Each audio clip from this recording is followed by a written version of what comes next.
Hi, I'm Cliff, and this is my garage. And today we're continuing with our installation of the two-post lift with what I think is going to be the hardest part, standing the two posts up and getting the top beam on it.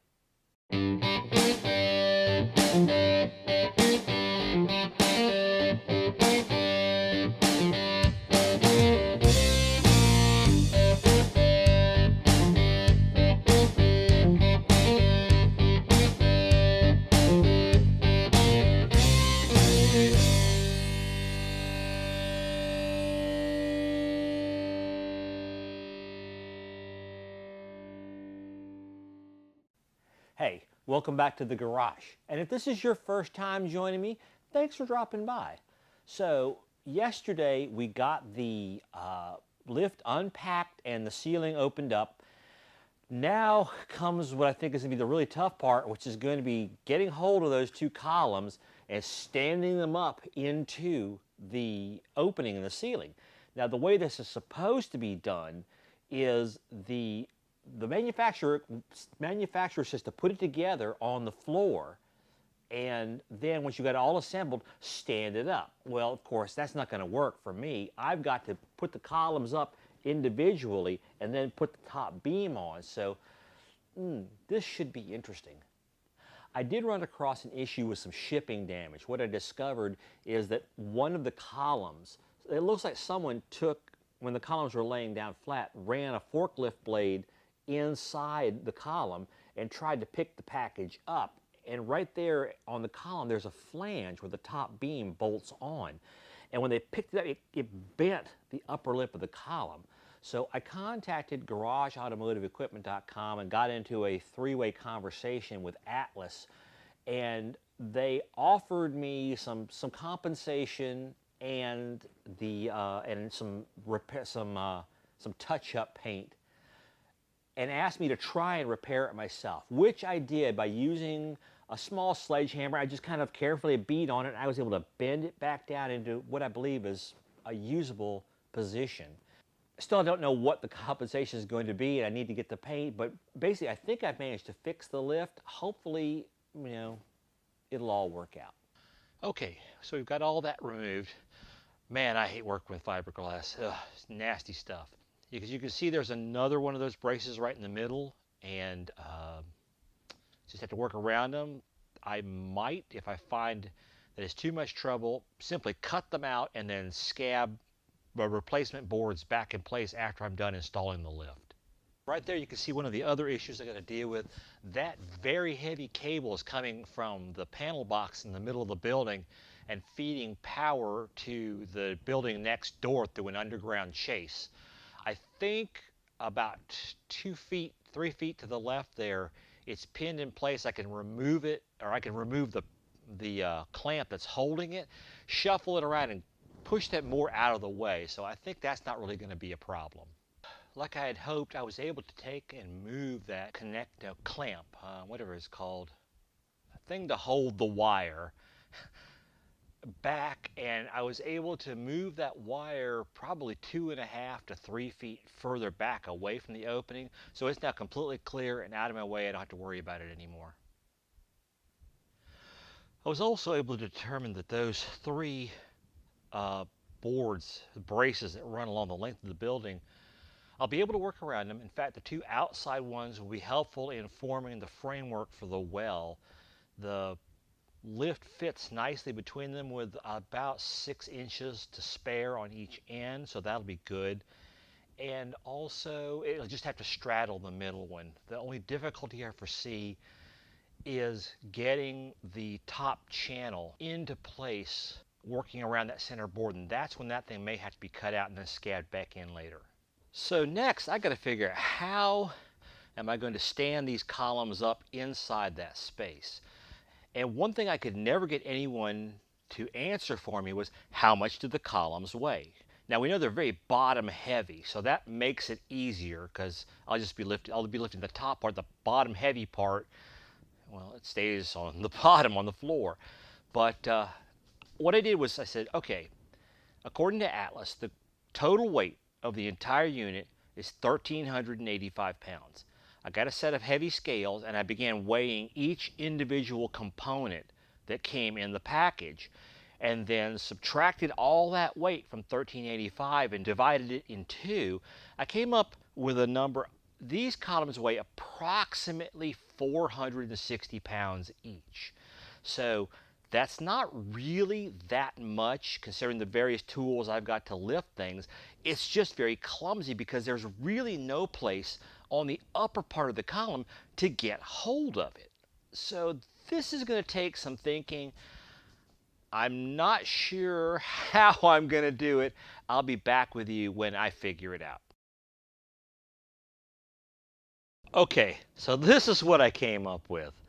I have, one thing to remember about when you're lifting something like this is that I couldn't put the beam, the top of the column that I'm lifting, I couldn't put it on that end and stand it up like this, because as soon as you stand it up, there's no way the force vector stays perfectly aligned with the direction you're going. So you get it, a foot or so off the floor, it's going to start swinging to one side or the other. Very dangerous. So you always, if at all possible, but generally always, you want to be lifting straight up. Same thing with this particular winch. I wanted to come straight down also to kind of keep the forces as perpendicular to the ground as possible. So what I've done is I've gotten an electric winch. This is just a cheap electric winch that I bought off of Amazon to put onto my gantry crane that I have out in the shed. It goes up, and I've rigged a beam in the trusses up top.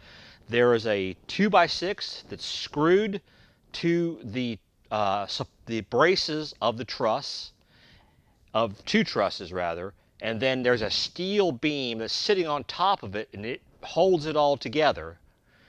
Well, the force holds it, the chain wrapped around it. That chain, I have a pulley on that chain. So this wire, this cable goes up through that pulley and back down and hooks on to the end of the beam. Now on the end of the, not the end of the beam, the end of the column. On the end of the column there's a flange that has two handy holes that are used to mount the top channel onto it.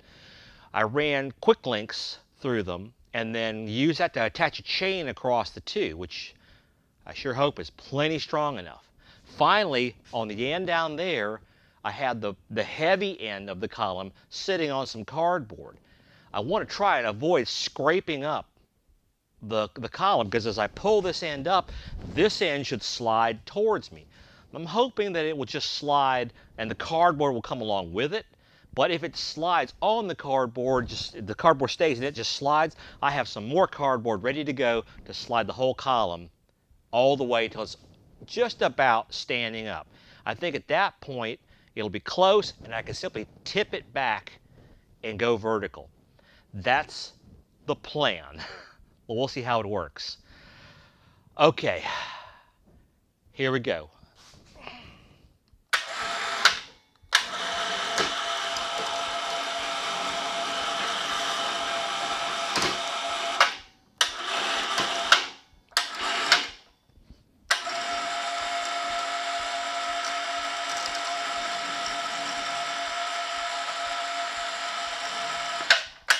Okay, I'm running into a problem since the winch is not aligned with it. It's the cable's all bunching up on this side of the reel. I think what I'm going to do is I will pull this up some and I will use the side shift on the forklift to move the whole thing that way once I clear this. Hopefully, and maybe tugging on this, I can fix this problem. We'll see.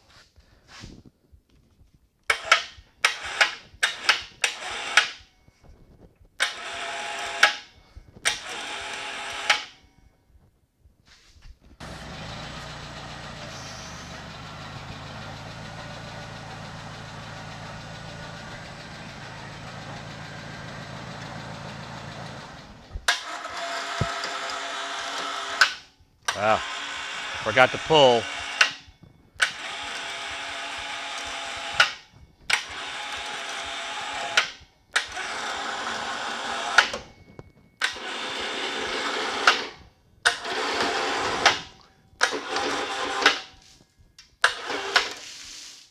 Okay, here it comes.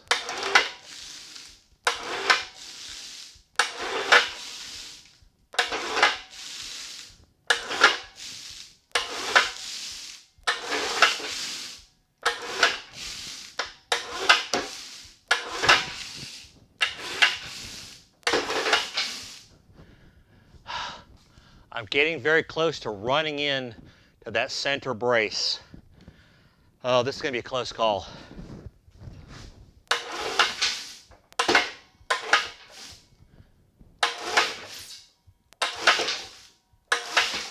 Okay, it actually knocked the brace loose some and got past it. Okay, this is not going to work. I'm not lifting this high enough. Now I'm in trouble because I've got no way to put this back down.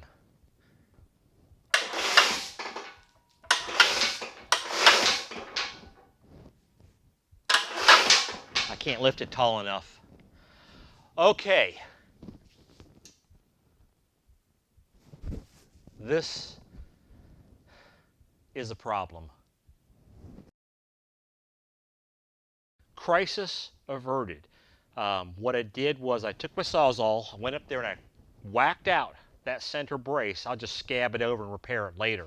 My son and I got on this column because it was almost balanced. It was very easy for us to push it upward while my wife backed off on the winch slowly. That way the column didn't take off and flop the other way.